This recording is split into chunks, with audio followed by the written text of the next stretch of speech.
University Press, my present publishers.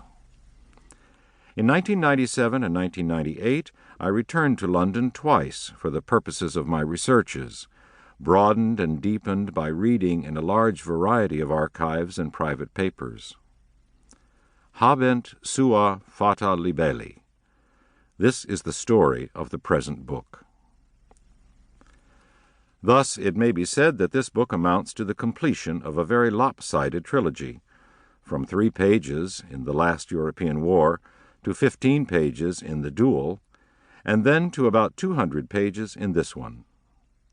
Or from macrocosmic to microcosmic history of a sort. A friend said the other day in mock seriousness, "Will your next book be 3 hours in London?" No, it won't. I must now add a caveat. This is that not only the scope but the structures of the above-mentioned books are very different. A somewhat uncategorizable historian, I am not a specialist in British political or social or military history. However, one consideration may intrude here. During the past 15 or 20 years, British historians have written valuable articles and books dealing with Churchill and Halifax and the politics of war, parts of which include those 5 days in May 1940. At the risk of presumption, I shall venture to say that I have had one advantage over many of them. This has been my knowledge about Hitler, or rather my familiarity with documents and other materials relating to him, in this case especially in 1940.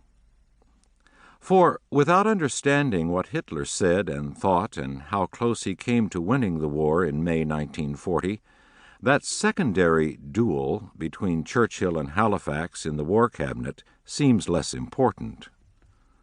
A flicker of doubt, perhaps, a conflict between 2 personalities, a footnote in the political history of modern Britain.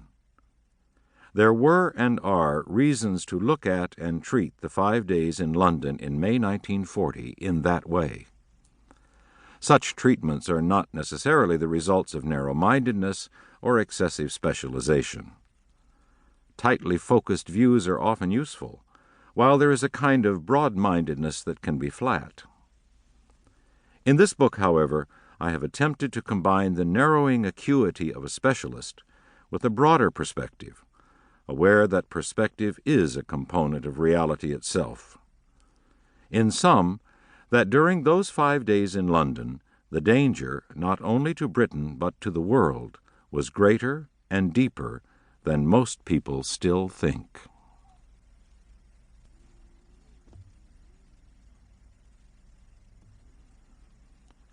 Chapter 1. The Hinge of Fate. This book attempts to reconstruct the history of 5 days that could have changed the world. The setting is London, and the 5 days are Friday through Tuesday, the 24th to the 28th of May, 1940. Then and there, Adolf Hitler came closest to winning the Second World War, his war. One man who knew how close Hitler had come to his ultimate victory was Winston Churchill. In the years after the war, he gave the title, The Hinge of Fate, to the 4th volume of his war memoirs.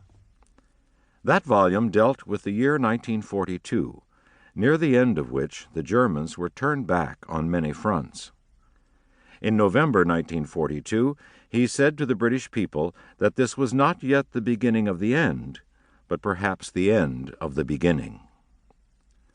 November 1942 was the military hinge of fate on the battlefields of Egypt, North Africa, and Russia, the military turning points. Even then, Britain couldn't win the war. In the end, America and Russia did. But in May 1940, Churchill was the one who didn't lose it.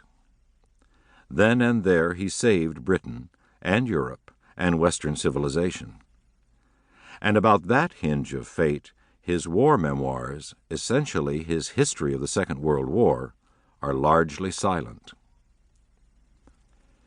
In the history of states and of peoples, a turning point is often a battle or an episode during a revolution. More precisely, a sudden shifting of events.